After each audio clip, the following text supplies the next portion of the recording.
اليوم غادي نشوفوا كل ما يخص الطائرات في هذا المتحف، في هذا الميزي دو لار في لايغوبور بورجي اباري.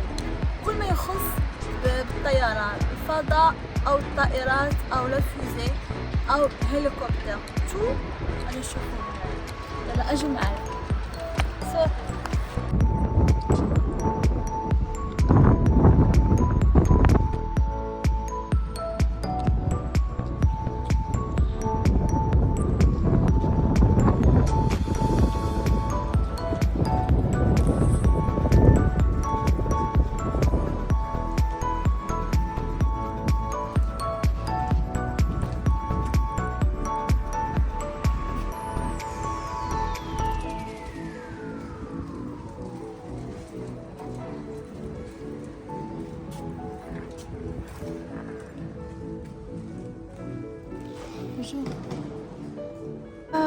هذه هي لونطري فاش دخلنا.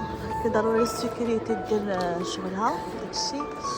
هذا هو الداخل ديالو. يلا قلنا بسم الله، يلا قلنا بسم الله. ما بغيتش نصور عباد الله، ما كيعجبنيش نصور الناس.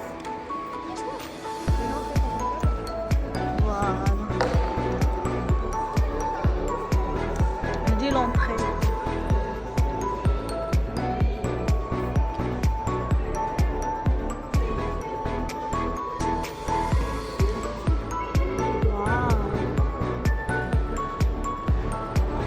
المهم بلا ما نطول عليكم، اوكي يلا. يلا دزنا لاكيس، خدينا تيكي 12 اورو. خدينا دو تيكي، عطاتنا لو بلان وقالتنا دوزو. غادي نشوفو حتى لداخل الطياره، نشوفو داكشي عالم داخل. اول مره نجيو. يلا سكاني لو كود.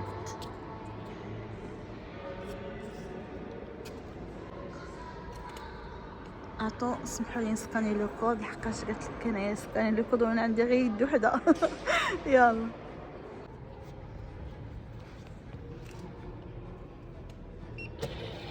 فوالا هو تحل.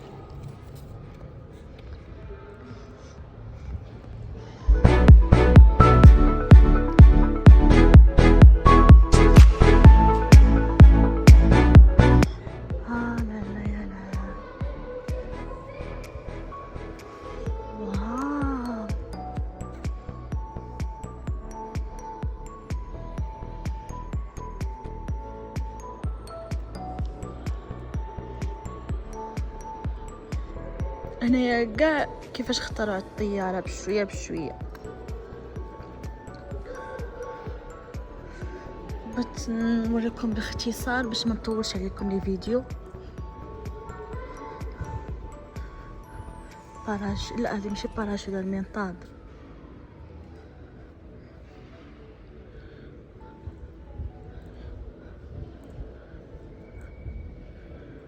انا اول مره ندخل، مازال ما عرفت، ما عنديش شي معلومات عليه. واو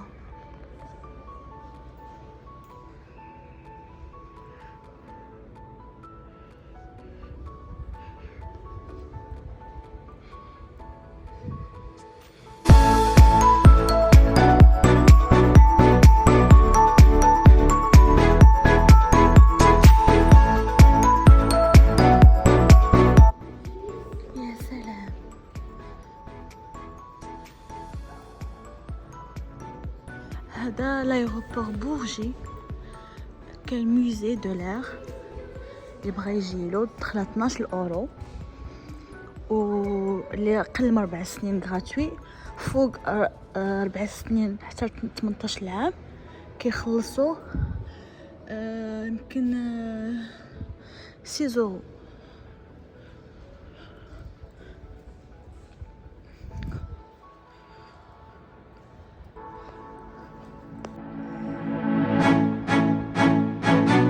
نشوفوا هاد لو كوان.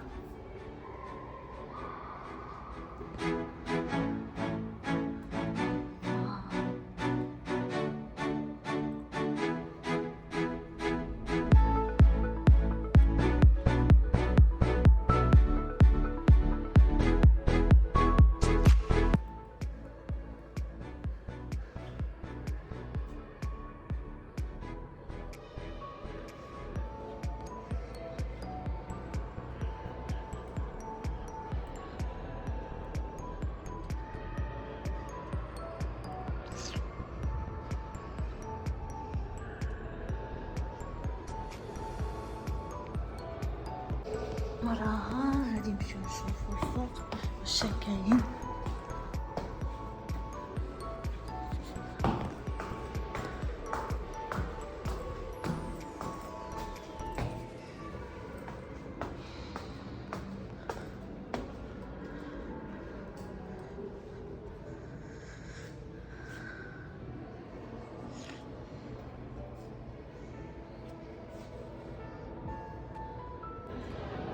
انا بغيت نوريكم برا نشوفوا لي زافيون. كاين الصاروخ تما، داكشي عالم يا سيدي. اجيو تشوفوا اول مره نجيلو. واو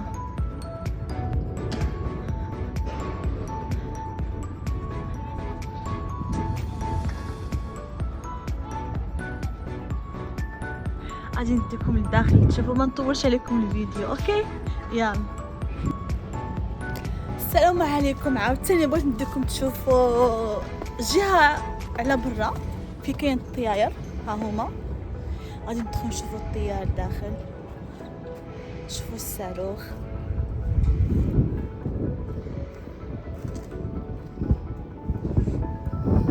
يلا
avant une certaine vitesse, vous êtes obligatoirement... Mesdames, Messieurs, quelques instants d'attention s'il vous plaît. Donc nous ça veut dire allons que l'essai traverser montre une zone qu'à cette de vitesse-là, forte vous êtes turbulence. capable d'arrêter Je la vous demande de sur les freins regagner votre seulement. siège et d'attacher votre ceinture. Merci. Avec la masse maximum. Donc ça veut dire que les freins sont dimensionnés pour ça. À l'atterrissage, en général, vous n'êtes pas à cette moins. Très attention, vous avez consommé votre équipement. Donc, l'essence de freinage, l'atterrissage est vraiment confortable. C'est-à-dire que vous avez donc le brave pilote de Boeing est un peu inquiet. C'est arrivé en ligne après, il y a un ou deux avions 747 qui se sont posés avant le seuil de piste à cause de ça. L'approche à Saint-Martin est un peu particulière. Oui. D'ailleurs, on voit la piste est très proche. À 2100 mètres. Oui, il fallait faire un stage de simu pour y aller. Mais ça se fait, hein. C'est vrai que ça surprend quand on voit la piste de 2100 mètres alors que d'habitude on en voit une de 2700 mètres. Ah ouais, on peut avancer un peu.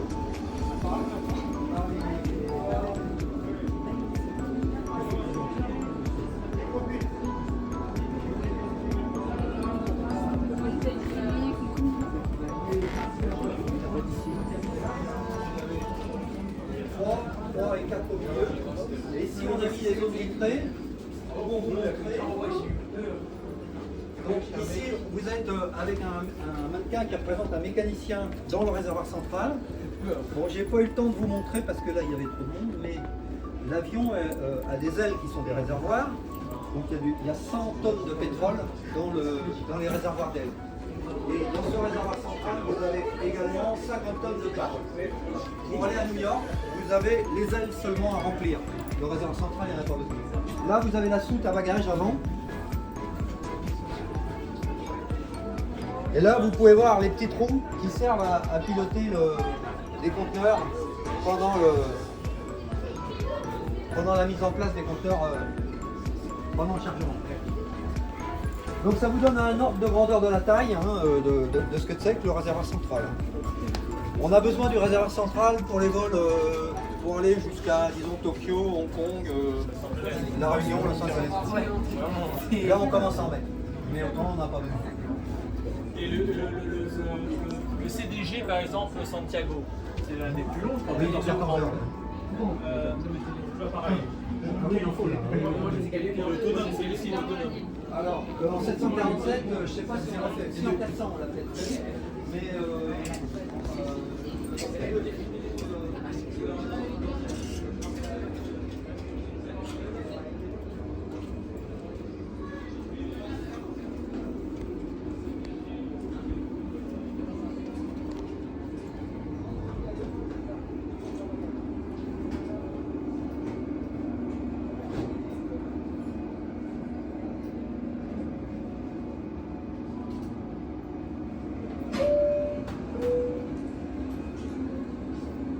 Messieurs, votre grand port à nouveau. J'espère que ce voyage vous a été agréable. Nous allons bientôt entamer notre descente dans 6 minutes exactement. Le temps de descente environ 27 minutes et nous arriverons à New York avec à peu près 5 minutes d'avance. À tout à l'heure, merci.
هذا لايغوبور بورجي كيجيو فيه غير دوك ناس حب الناس اللي عنده شي سيارة ولا سيارة عنده شي طيارة بريفي كيجي هنايا ما كيتخالطش مع لايغوبور شارل دوغول ولا اورلي ولا هذا لايغوبور خاص بريفي ماشي بيبليك.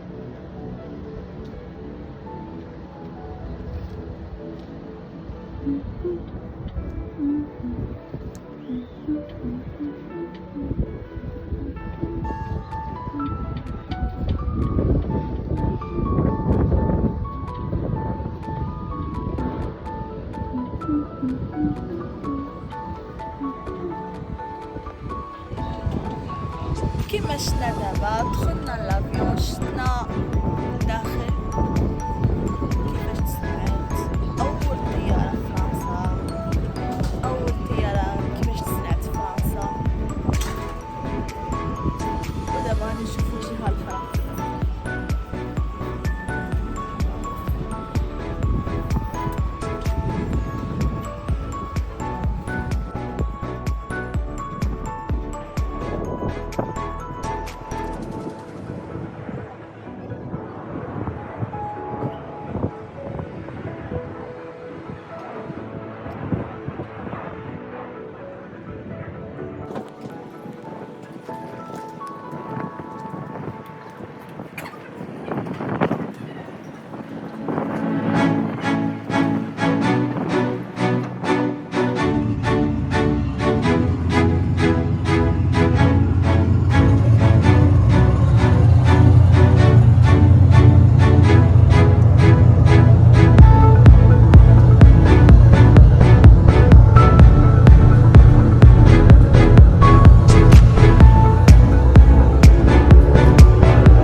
كنصور هكا مبغيتش نصور الناس. تجي تقولك عشا كتصوري ولا تصورتيني ولا شي حاجه. واش هادي اير فرونس؟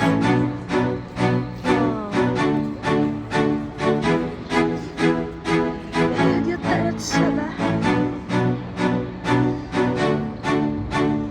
Un rendez-vous unique avec soleil et vue à la seconde près.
هذه اللي كتسبق الضو.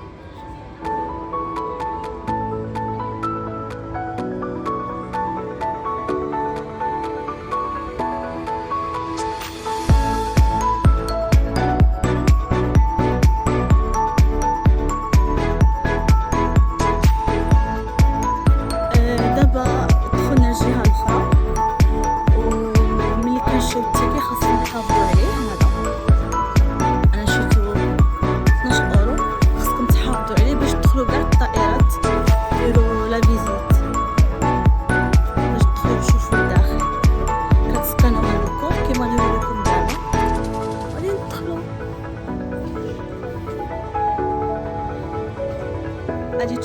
كي غادي ندير فوالا يتجيو هكا كيتسكيو انا هادي تحل غادي نطلع اي بشويه عليك بردي دفع لي داك الحديده واو غادي ندخلو الطائرات الشبح اللي كتسبق الريح تسبق الضوء ما ياما يجيك الخوف اش كي دايره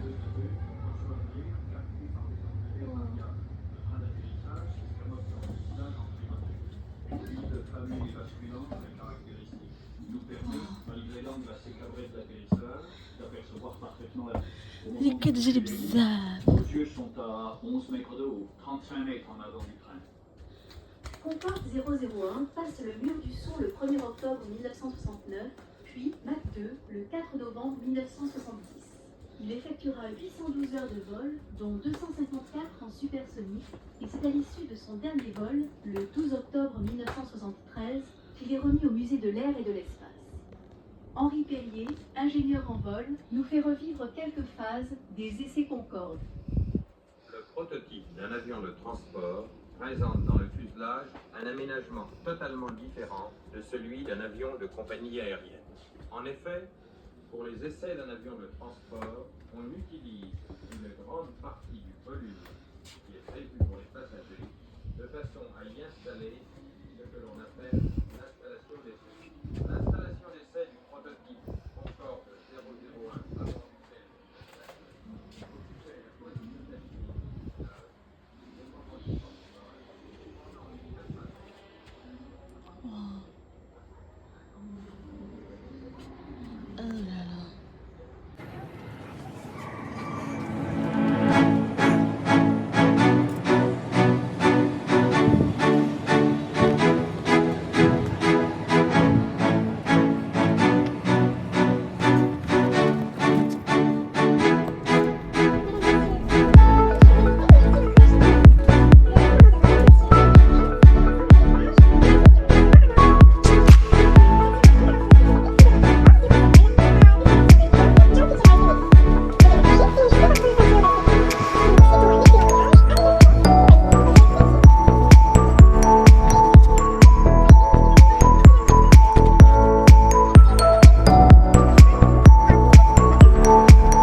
في الاول دخلنا هادي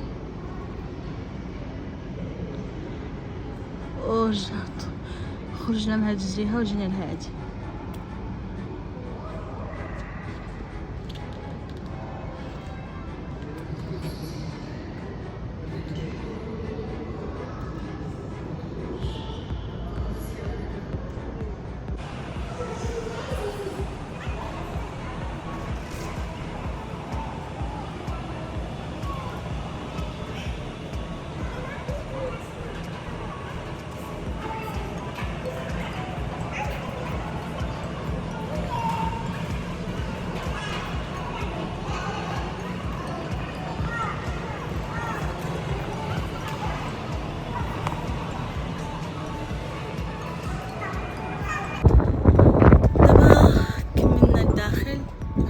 نخرجوا نشوفوا حاجه اخرى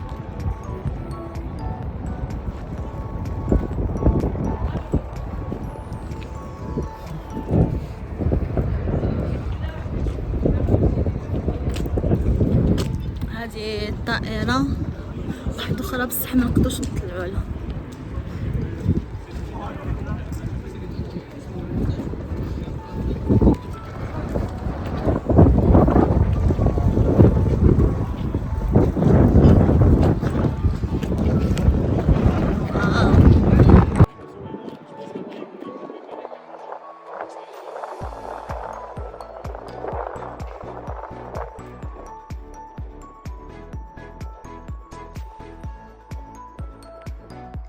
أخبركم واحد القضية الطائرة ما عندهاش مارشاريال جبتها واحد كاميونة صغيرة عندها غير القدام ما عندهاش اللور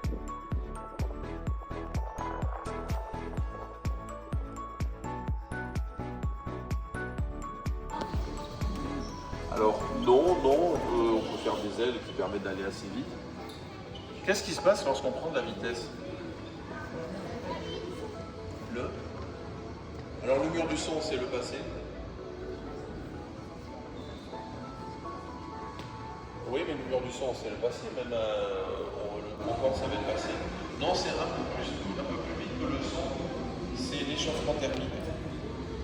Parce que si vous faites ça avec votre main, vous allez sentir l'air autour de vous. Mais vous allez très lentement. Si vous faites ça à 2000, 2500, 3000 km/h, bon, la main va résister à 28 temps. Ça, c'est du métal, les avions. Mais même en métal, bien c'est la résistance à l'échauffement. Le Concorde, il pouvait aller à 2400 km/h, mais la pointe de son nez allait monter à 127 degrés. Et à 127 degrés, ça commence à faire. L'avion est grandissait de 20 cm en vol. En vol, il est plus long de 20 cm au sol, à cause de l'échauffement. Alors on va quand même essayer d'aller toujours de plus en plus vite, et on va faire quelque chose, on va se déplacer un petit peu, et vous allez regarder, vers ici, vous allez regarder dans ce réacteur, je vous ai dit que c'était là en fait. Est-ce que vous voyez le moteur là-dedans? Vous le voyez? Si vous le voyez, c'est que vous êtes fort. Hein, parce qu'il n'y en a pas. Alors, c'est un moteur un peu particulier qui s'appelle un statoréacteur, qui est fait pour aller très vite. Stato, pour dire statique, il n'y a rien qui bouge. Ben, vous allez me dire, mais je vous ai dit qu'il y a quand même quelque chose qui doit bouger là-dedans. Ben oui, parce que pour que ça fonctionne, il faut bien mettre l'essence, mais il faut comprimer l'air devant. Et là, vous avez les compresseurs. Mais là, s'il n'y a rien qui bouge, qu'est-ce qui va comprimer? Oui. Alors, ça aurait pu être ça. Ça aurait pu être ça, effectivement. Alors, c'est vrai qu'il y a ce qu'on appelle un convergent, ça se réduit un petit peu. Non, c'est autre chose qui va donner la compression. C'est la vitesse de l'avion. C'est sa vitesse à lui qui va permettre à l'air de se comprimer dedans. Et comme ça, il n'y a plus rien qui tourne. C'est beaucoup plus simple. Alors, vous pourrez me poser une question à ce moment-là. Oui, mais comment on fait au décollage quand l'avion est immobile? Ben oui, parce que lui, il va pas vite à ce moment-là. L'avion, il bouge pas.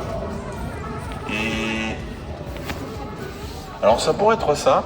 C'était le cas sur cet avion-là, par exemple. L'avion qui est au-dessus, là, c'est pour ça qu'il est posé sur un autre avion. Il avait effectivement alors, ce qu'ils appellent une tuyère thermopropulsive, mais c'est un statoréacteur. Et donc, c'est l'avion qui le faisait décoller et qui lui donnait la vitesse. Et une fois qu'il avait la bonne vitesse et qu'il pouvait allumer son moteur, on pouvait le détacher. Mais dans celui-là, il y avait un petit moteur comme ça. En fait, il y a un premier petit moteur qui lui permet de décoller, qui lui permet de prendre la vitesse, et ensuite ils allumaient l'autre réacteur. Mais si vous regardez tous les avions qu'on utilise maintenant, il n'y a aucun appareil qui a un avion, qui a un moteur comme ça. En fait, c'est pour aller très vite, mais bon, ça pour aller très vite, ça va très vite, mais c'est pas très efficace quand on va lentement, et pour poser un avion, ben, c'est pas l'idéal. C'est pour ça que, en fait, dans tous les avions que vous verrez qui transportent des passagers, les avions de ligne, il y a une partie qui est comme ça à l'intérieur. Sauf que là, vous voyez que le moteur est très en longueur. Donc, en fait, il y a ça à l'intérieur. Et puis, il y a une partie plus grande dans laquelle on ne fait que faire passer l'air et le comprimer. D'ailleurs, si vous regardez le 747, vous remarquerez que c'est un peu comme ça. À l'arrière, il y a quelque chose qui ressemble à ça. Et puis, ça s'arrête à peu près là. Et puis, ça devient plus large ici. Et si vous regardez dans la partie plus large, on peut voir à travers. Parce que là, c'est juste une partie où on prend uniquement de l'air. Voilà. Mais à l'intérieur de tous les avions de ligne, il y a ce genre de choses. Donc je vous rappelle le principe. Il faut mélanger de l'essence et de l'air. On avale de l'air par l'avant, on le comprime, on le mélange à l'essence, on le fait brûler. Et on le fait passer ici pour le faire partir très vite dans un sens. On l'oblige à partir dans cette direction pour que, par réaction, le moteur parte dans l'autre sens. Et on prend un peu d'énergie ici pour faire tourner la partie qui est là. Voilà, c'est ça le principe d'un réacteur. Juste une dernière chose, est-ce qu'il y a une combustion dans les moteurs de voiture aussi? Oui? Ah oui, effectivement. Un moteur de voiture, un moteur... Alors, les moteurs à essence, hein, pas les voitures électriques, évidemment. Mais quasiment tous les moteurs qu'on va trouver, les moteurs à essence, sont des moteurs dits aérobies, ça veut dire moteur utilisant de l'air, oxygène de l'air. Alors je vous dis ça parce que dans un quart d'heure, on parlera, si ça vous intéresse, il y a une partie sur comment fonctionne une fusée. Et le moteur d'une fusée, lui, il est un petit peu différent là-dessus. Voilà. Est-ce que vous avez des questions sur ça, sur les réacteurs?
fait, tout le volume intérieur du fuselage et des ailes est occupé soit par du pétrole, soit par des équipements. Il est facile de comprendre que pour un avion moderne, la qualité de ses équipements est aussi importante que celle du moteur ou de l'assemblage.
البوتيك كتاخدو لي سوفونير.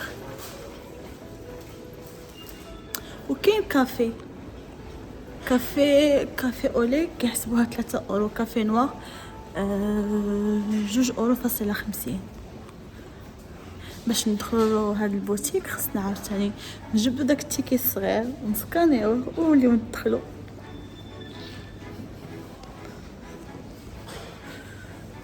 نصورلكم شنو كاين فيه لداخل. فاش سكانينا داك الكود دابا دخلنا لهذا المغازا يبيعوا فيها لي سوفونير كل ما يخص بالطائرة.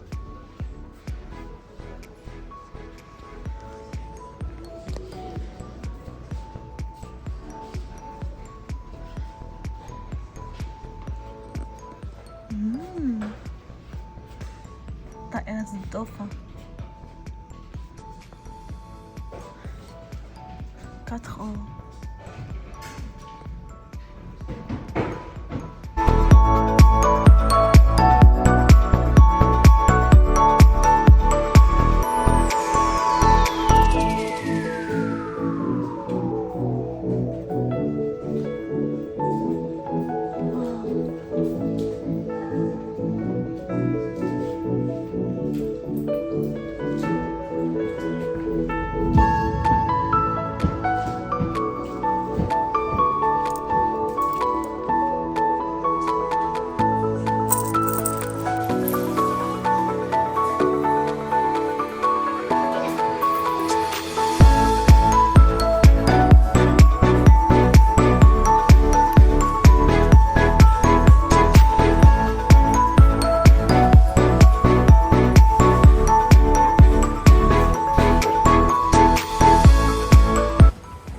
انتهت الرحلة الجوية.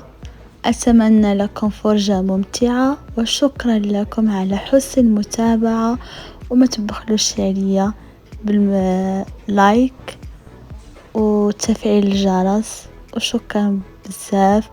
إلى اللقاء في فيديو جديد إن شاء الله. شكرا.